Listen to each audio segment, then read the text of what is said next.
Let me paint you a picture of two neighbors. Same street, same size house, same lawn that needs mowing every Saturday morning during the summer.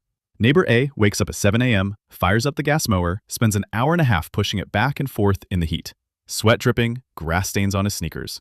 He finishes, showers, and collapses on the couch for the rest of the afternoon, too drained to do much else. Neighbor B hires a local kid for 40 bucks. While the lawn gets mowed, Neighbor B takes his wife to breakfast at a little cafe down the street. They talk about their week, laugh at something their kid said, and plan a weekend trip they've been meaning to take. Here's the thing that will bother you. Neighbor A and Neighbor B earn almost the exact same annual income. They're both financially responsible people. So why does one of them feel like he's constantly running out of time and energy while the other seems to have more life? The obvious answer is that Neighbor B is lazy or wasteful or doesn't know how to save. That's what we're conditioned to believe. That's the story we tell ourselves when we see someone spending money on something we could do ourselves. But the truth is much more uncomfortable, and it has nothing to do with laziness. This isn't about whether you should mow your own lawn. It's not about DIY projects, or fixing your own sink, or changing your own oil. Those are just the visible symptoms of a much deeper problem that almost nobody talks about. This is about how you value your own time, and more importantly, how you don't. Here's what I mean. When was the last time you actually calculated what an hour of your life is worth? Not what you get paid at your job, but what an hour of your limited, non-refundable life is actually worth to you. Most people have never asked this question, and the ones who have, they often come up with a number that terrifies them, so they stop thinking about it. Because once you do the math, a lot of the things you do out of frugality start to look like the most expensive decisions you're making. I'm going to show you the rules that separate people who genuinely understand the economics of their time from people who are unknowingly trading their most valuable asset for pennies on the dollar. By the end of this, you're going to see your to-do list differently. You're going to see your weekends differently. And you might even stop feeling guilty about hiring someone to do something you should be able to do yourself. Because here's the uncomfortable truth that nobody wants to admit. Being good with money isn't just about how much you save. It's about how intelligently you spend your most finite resource. And that resource isn't dollars, it's hours. The first rule of DIY economics is this: your time is not free. It is never free. Even if you're sitting on your couch watching Netflix, that time has value because you could be doing something else with it. But most people operate as if their time has zero cost. They'll spend 3 hours researching which vacuum cleaner to buy to save $40. They'll spend a Saturday afternoon painting a room to avoid paying $150 to a professional. Here's what that actually looks like in real numbers. Let's say you make $50,000 a year. That's about $25 an hour if you work 40-hour weeks. But that's not your real hourly rate, because that $25 doesn't account for taxes, commute time, or the cost of your work wardrobe. Your actual take-home per working hour is probably closer to $17 or $18. So when you spend 3 hours on a DIY project that would cost you $100 to hire out, you're not saving $100. You're spending 3 hours of your life to net a savings that's less than what you'd earn in the same amount of time at your job. But here's what most people miss. It gets worse than that. Because your time isn't worth your after-tax hourly wage. It's worth what you'd pay to get it back. Think about it. If you could buy an extra 3 hours of weekend time for $100, would you? If the answer is yes, then every time you spend 3 hours doing something you could pay $100 for, you're effectively turning down that trade. And most of us claim we'd love more time. We say we're too busy for exercise, for relationships, for hobbies. But then we turn around and spend hours doing things we could easily pay someone else to do. The hidden cost here isn't just the money, it's the exhaustion. It's the diminished capacity for everything else in your life. Here's the second rule, and it's one that DIY enthusiasts hate hearing. You are probably not as good at the thing as the person who does it for a living. I know, it hurts. I'm handy, I like fixing things, but let's be honest with ourselves. When you hire a professional, you're not just paying for their time, you're paying for years of experience, specific tools you don't own, and the ability to spot problems you wouldn't even notice until they become catastrophic. Here's a real example. A friend of mine decided to save money by replacing his own water heater. He watched a bunch of YouTube videos, felt confident, bought the unit at a big box store, installed it himself, saved himself $400 on installation. 2 weeks later, he woke up to a flooded basement. He'd made a small mistake with the connections, nothing that a plumber would have missed, but he missed it. The water damage cost him $4,200 to remediate, plus the deductible, plus the headache, plus the sleepless nights. He saved $400, and it cost him 10 times that. This is what economists call the knowledge premium. You're not just paying for the job, you're paying for the guarantee that the job won't go wrong. And when you DIY, you're self-insuring against your own mistakes. But the real psychological trick here is even more subtle. Most of us overestimate our skills because we don't know what we don't know. It's the Dunning-Kruger effect in action. The less competent you are at something, the more confident you are in your abilities. So when you decide to DIY, you're making a bet. And it's a bet where you don't fully understand the odds. Now, before we go any further, I want to address the thing most of you are already thinking. But I actually like doing this stuff. I find it relaxing. It's my time to think and decompress. And to that, I say, great, keep doing it. Seriously. The economics of DIY doesn't mean you should outsource everything you possibly can. The point isn't to optimize every hour of your life into a spreadsheet. The point is to be intentional about how you spend your time, rather than letting guilt or habit make the decision for you. Here's the question you have to ask yourself honestly. Are you doing it because you enjoy it? Or are you doing it because you feel guilty spending money on something you could do yourself? Those are two very different things. One is a choice, the other is a compulsion. And compulsions are expensive. I like cooking. I find it creative and satisfying, so I cook a lot of my own meals. But I hate cleaning. I hate mopping floors, so I pay someone to do that. And I don't feel guilty about it, because my time is better spent on things I actually care about.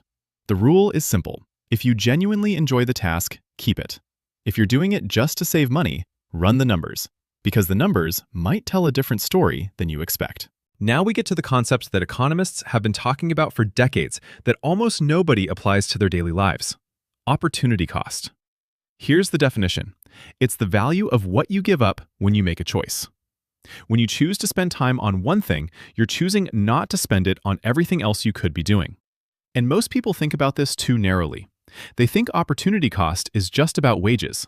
If I spend this hour fixing my sink, that's an hour I'm not earning money at my job. But that misses most of the picture. Your opportunity cost isn't just lost wages. It's lost rest, lost relationship time, lost health, lost creativity, lost presence. Let me give you a real-world example. A woman I know is a talented graphic designer. She makes good money freelancing, but she also insists on doing all her own yard work. Every Saturday, she spends 4 hours mowing, weeding, trimming. She calls it her exercise. Let's do the math. She charges $85 an hour for her design work. Her yard work takes 4 hours. That's $340 of billable time she could have earned. Instead, she's pushing a mower. But she says, I need the exercise anyway. Does she? Because she could pay the neighborhood kid $40 to mow her lawn, then go to a yoga class for $20. That's $60 total. She'd be saving $280 in opportunity cost, getting better exercise, supporting a local business, and feeling less resentful about her Saturday. And here's the part nobody talks about, the resentment. Because when you're spending your weekend doing things you don't enjoy, you're not just losing money. You're losing the feeling of having a real weekend. You're losing the recovery time that makes you productive during the week. So how do you actually make these decisions in practice? How do you know when to DIY and when to hire out? Here's a framework that works.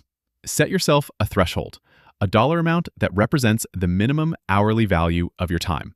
Before you start any project, ask, is the money I'm saving worth the time I'm spending?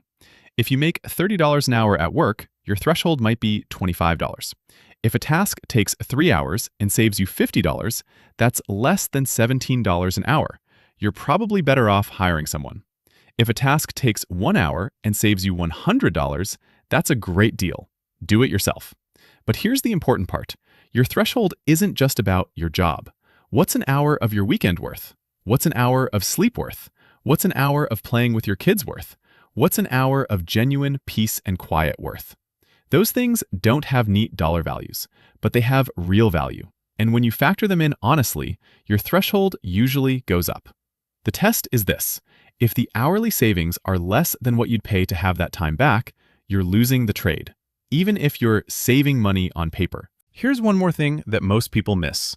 When you hire someone to do something, you're not just buying a service.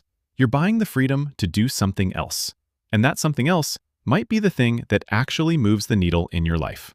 Maybe you use the extra time to exercise. Maybe you start a side project. Maybe you invest in your relationship. Maybe you rest so you're actually present and productive the rest of the week. These aren't luxuries. They're often investments with returns that far exceed the cost of whatever you hired out. Here's a real example. A freelancer I know used to spend 10 hours a week on administrative tasks: bookkeeping, invoicing, client management. She hated it. She was bad at it, and it pulled her away from the creative work she loved. She hired a virtual assistant for $25 an hour. 10 hours a week cost her $250, but she gained back 10 hours of creative work that billed at $100 an hour. She turned a $250 expense into $1,000 of additional revenue. Net gain, $750 a week. Plus, she liked her life again. That's not a cost. That's a lever. The same logic applies to your personal life. The time you free up by outsourcing things you hate can go toward the things that actually matter. And that's not laziness. That's strategy. Here's the part of this conversation that nobody wants to have. There's a deep psychological attachment to the idea of doing everything yourself. It's baked into our culture. The self-made person, the one who doesn't need anyone's help, the one who figures it out. It's an appealing story, but it's also a trap. The truth is, nobody is truly self-sufficient. We all rely on others. We rely on farmers for our food, factory workers for our clothes, doctors for our health. The modern economy is built on specialization, on people trading their best skills with each other. That's why it works. But when it comes to the small stuff, household tasks, minor repairs, daily maintenance, we act like asking for help is a moral failure. And I think a lot of that is fear. Fear of being seen as wasteful, fear of being judged, fear of admitting we can't do everything. That fear has a cost.